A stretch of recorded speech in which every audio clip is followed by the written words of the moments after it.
Another option is to do what's called stereotactic body radiotherapy, which is basically giving radiation to the tumor. We've all heard of radiation to give to other parts of the body, but giving radiation to the lung is fairly new in the field of radiation treatment. And the reason for that is, if you think about it, you have a nodule inside of a lung and the patient is breathing. So the target that they have to hit is moving up and down. And a few years ago, they didn't have good enough radiation machines that could track that nodule. Compare that to, for example, breast cancer or prostate cancer. I mean, the target in those cancers is not moving because obviously it's not like the lungs. But more recently, we have machines that are called CyberKnife or Trilogy. These are all kind of different names for the same sort of thing, where their machines now can track the tumor as the patient breathes. So a treatment may take, 10, 15 minutes. Of course, you can't ask the patient to hold their breath for that long. But the machine and the computer software now is able to track that tumor and follow it and deliver radiation.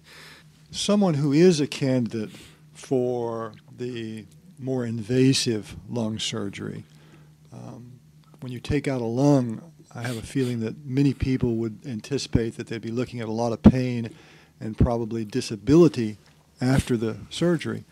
Could you compare what it would be like for this type of surgery versus some more common surgeries like maybe a gallbladder removal or a breast augmentation? Well,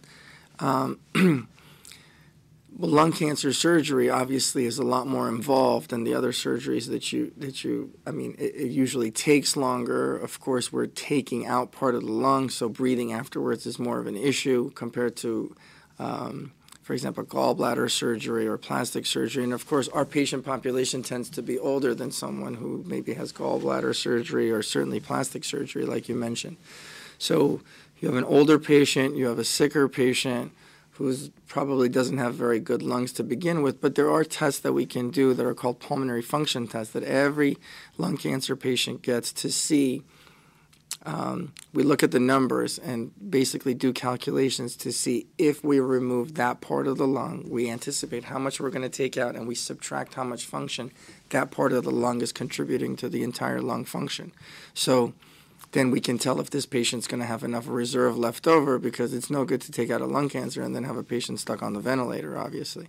So we anticipate that, and if those numbers show us that the patient cannot tolerate this, then we send them for other kinds of treatment, like the radiation therapy I talked about or the RFA I talked about.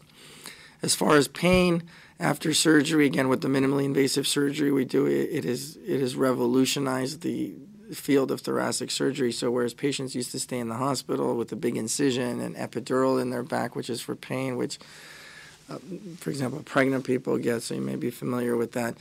Those things used to stay in for 4 or 5 days. The chest tubes used to stay in. The patients used to stay in the hospital maybe 7, 8 days. Now our average length of stay from this kind of surgery is about 2 to 3 days. So it's really changed stuff, and they go home with a prescription for Vicodin if everything goes well. So it's really changed things a lot, but it's still major surgery. We're still taking out sometimes a third or half the lung on that side. So it's still a lot more involved than the other types of surgery that you alluded to. But you would be able to predict preoperatively whether or not someone was a candidate to receive this procedure and still have good function afterwards. Yes, for sure. And in fact, if we anticipate that they may not have good function afterwards, we wouldn't even do it. I mean, some people are kind of on the gray zone, and you offer them the different options there are. But if someone clearly can tolerate a lobectomy, taking out part of their lung, it's really the only right answer. I mean, it's really the gold standard for lung cancer treatment. If it's early stage, it's to have it resected. So the other options really we may mention them, or I may mention them to a patient, but I strongly discourage that, because that's not going to give them their best chance of survival if they can tolerate the operation.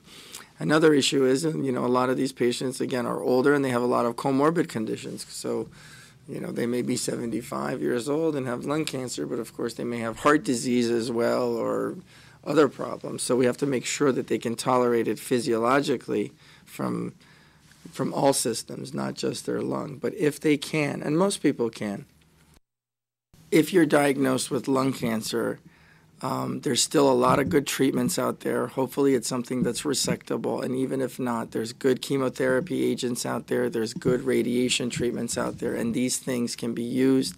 And medicine, like everything, gets better and better every day. There's new advances, new drugs. The surgery component has become a lot less invasive, so the patients can tolerate it a lot better. So I think overall things are getting better and better, and it's not as bad as it may seem at first.